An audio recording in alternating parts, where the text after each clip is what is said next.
salve a todos, que estejamos conectados com a força maior, com o nosso Pai de amor, com Jesus, o nosso Divino Mestre, ligados a todos esses nossos amigos da espiritualidade maior que aqui se encontram. Estamos aí conectados, sentindo esse aquecimento gostoso com todos esses nossos amigos da espiritualidade maior, sentindo esse envolvimento gostoso que toma conta de todo o nosso ser, de todo esse ambiente. Que Deus, Pai, abençoe cada um de vocês. Que vocês sintam a ternura do Pai nesse momento, a presença divina do amor de nosso Pai ao lado de cada um de vocês. E assim, nos ligando a essa força maior, através da prece que Jesus nos deixou. Pai nosso, que estais nos céus, santificado seja o vosso nome. Venha a nós o vosso reino. Seja feita a vossa vontade, assim na terra como nos céus. O pão nosso de cada dia nos dai hoje. Perdoai as nossas ofensas, assim como nós perdoamos a quem nos tem ofendido. E não nos deixeis cair em tentações, mas livrai-nos de todos os males. Que assim seja, graças a Deus. E a paz de Jesus esteja em vossos corações. Graças a Deus que assim seja.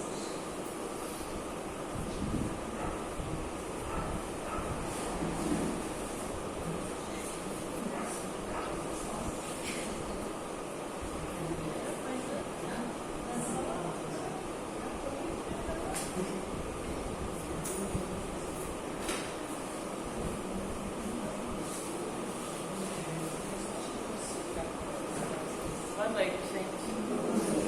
Sejam todos bem-vindos. Que bom estar com vocês na noite de hoje. Bom mesmo, apesar de todo esse calor. Estava pensando ali numa palavra, e aí eu lembrei do refrigério, né? Que a gente se sinta refrigerado neste momento de calor. Eu trouxe para a gente hoje uma leitura, como sempre, uma passagem do Evangelho de Jesus. E o trecho para a nossa reflexão diz o seguinte: não nasci e não vim a este mundo senão para dar testemunho da verdade. Aquele que pertence à verdade escuta a minha voz. É um dos grandes ensinamentos que Jesus nos deixou. Para nós estarmos aqui hoje, a gente tem um motivo. Cada um tem o seu. E se estamos aqui é porque estamos buscando algo. Ou estamos buscando a paz de espírito, a saúde física, mental. Outros buscam força, a força da energia, se recarregar para o enfrentamento dos conflitos, dos problemas do nosso dia a dia. Mas no fundo, todos nós temos algo em comum nessa nossa busca. É uma busca interior. É uma busca pela verdade. Verdade que vai nos mostrar caminhos, que vai nos nortear. Vai garantir que a gente tenha aí luz pelos nossos caminhos. Orientações na nossa vida. Mas o que é, afinal de contas, a verdade a que se referia Jesus e que é a nossa busca em comum? A verdade, num conceito conhecido por nós e comum, ela é a palavra que tem um significado daquilo que é verificável. Aquilo que nós podemos pesquisar, buscar, ler, encontrar aí nos dicionários, nas enciclopédias, enciclopédias, nos sites de busca e pesquisa. Verdade que a gente pode conseguir ouvindo, falando, lendo, entre outras muitas possibilidades. Essa verdade, ela é fácil de ser encontrada e com certeza não é a verdade a qual Jesus se referia. Porque nada na nossa vida é fácil, né, gente? Nossas buscas, nossas conquistas no sentido da nossa elevação espiritual é sempre difícil, até para termos méritos depois. Se fosse fácil, talvez nem seria tão bom, né? Não seria tão gratificante. E aí essa verdade que nós costumamos buscar, que é fácil, a gente encontra de N maneiras. Mas a verdade é que Jesus estava se referindo,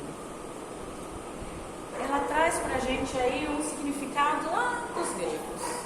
Aquilo que os gregos traziam como verdade era tudo aquilo que não era esquecido. A verdade a que se refere Jesus em seus evangelhos é a verdade daquilo que a gente não pode se esquecer. Aquilo que não foi esquecido e que será recordado de maneira recorrente, porque é muito importante. E recordar significa pôr de novo no coração. Recordar é se reencontrar. É dar as mãos à nossa essência que é divina.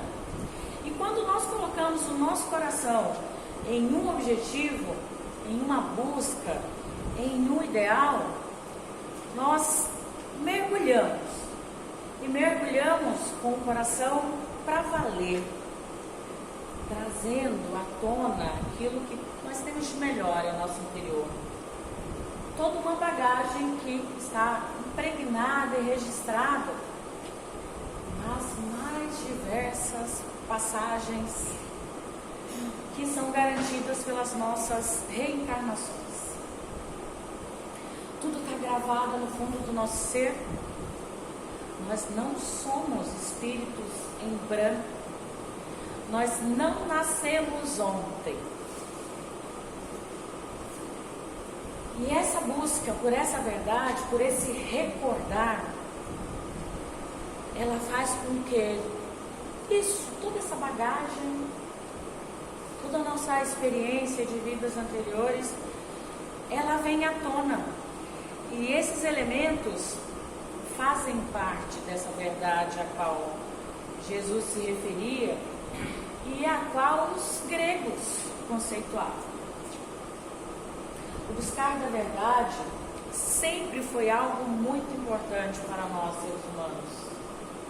Tão importante que o Freud, o grande psicanalista, o grande cientista, o grande pesquisador, estudioso da mente humana, o conhecido como pai da psicanálise, ele já dizia: a verdade liberta o paciente de todos os seus sintomas.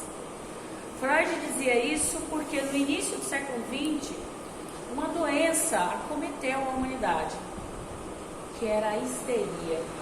E ninguém sabia o motivo daquilo, de onde que estava vindo, do porquê. E ele, claro, buscou o estudo disso, até para ajudar os seus pacientes a se livrarem dos mais diversos sintomas. Inclusive, mesmo que fosse uma questão mental e espiritual, isso era refletido no físico. Os pacientes apresentavam problemas físicos, tremores nos braços, tremores nas pernas, cegueira, paralisia, em função dessa histeria coletiva naquele momento da história da humanidade. O grande pesquisador, ele foi estudar essa doença e ele se juntou a outros médicos. Em determinado momento, eles começaram a fazer uso de um método bastante conhecido, inclusive utilizado ainda hoje, que era o método da hipnose, que é aquele sono provocado pela sugestão do profissional. E sob esse estado de hipnose, os sintomas dos pacientes que eram físicos, eles desapareciam. Enquanto eles estavam hipnotizados, os tremores, as dores, simplesmente desapareciam.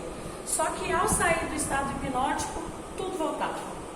Estava lá o problema, a doença estava de volta, né? Os pacientes passavam a ter os mesmos problemas, ou seja, não se obtinha a cura com aquilo. Existia um momento de tranquilidade, um momento de alívio, um momento de cessação. Na hora da hipnose, depois os problemas estavam de volta.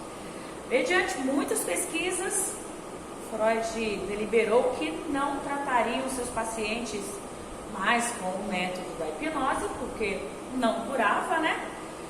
Mas passaria a tratá-los com aquilo que a gente conhece hoje como terapia.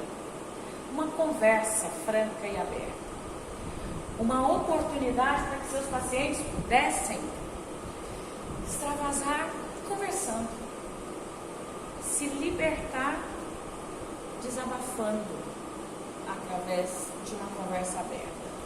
Ele, terapeuta, conduziria o indivíduo a pensar e a relembrar fatos que estivessem associados ao problema por que passava. Tudo começou em função de alguma coisa. Alguma coisa deu disparo para os tremores, para a histeria coletiva daquela época. Assim nasceu a moderna terapia ou a análise, e é por isso que o pai da psicanálise já dizia: a verdade liberta o paciente de seus sintomas. Assim como Jesus, aquele que pertence à verdade, escuta a minha voz. Se você está livre das dúvidas, das angústias, das culpas, dos remorsos, isso só acontece quando você olha dentro de você mesmo.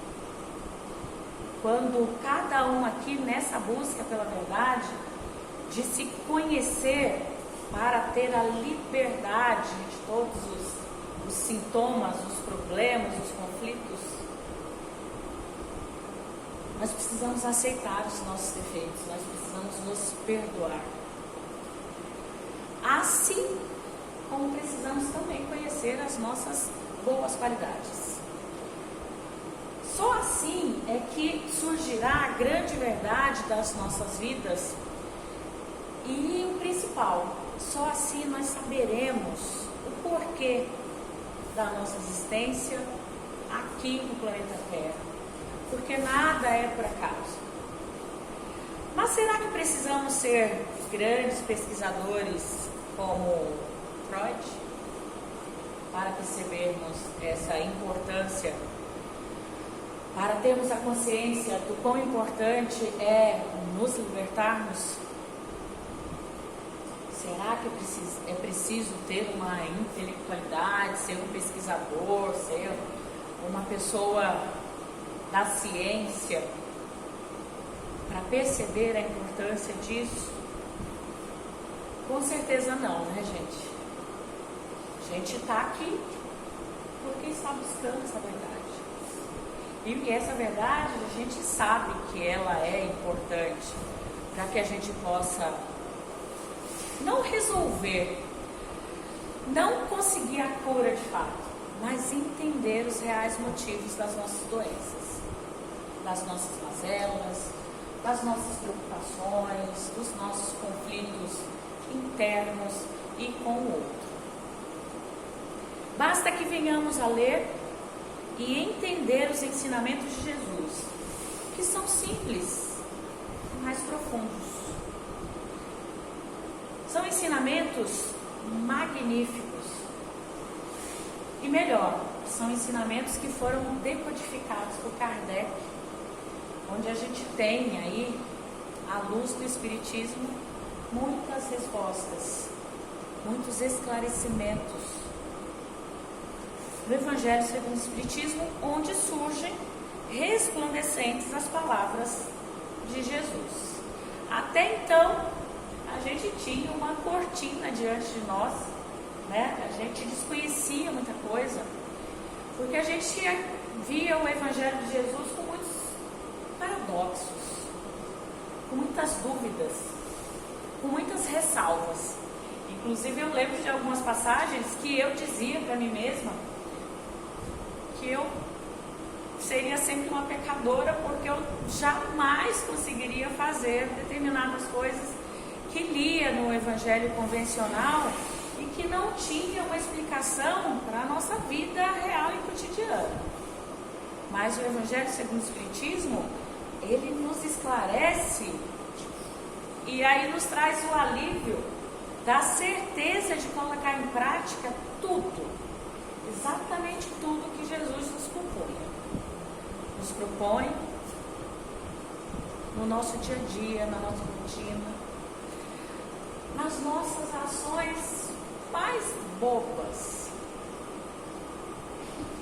E Jesus esteve aqui para colocar em prática e para deixar claro que ele estava se colocando como homem, mesmo sendo um espírito de luz, de angelitude total.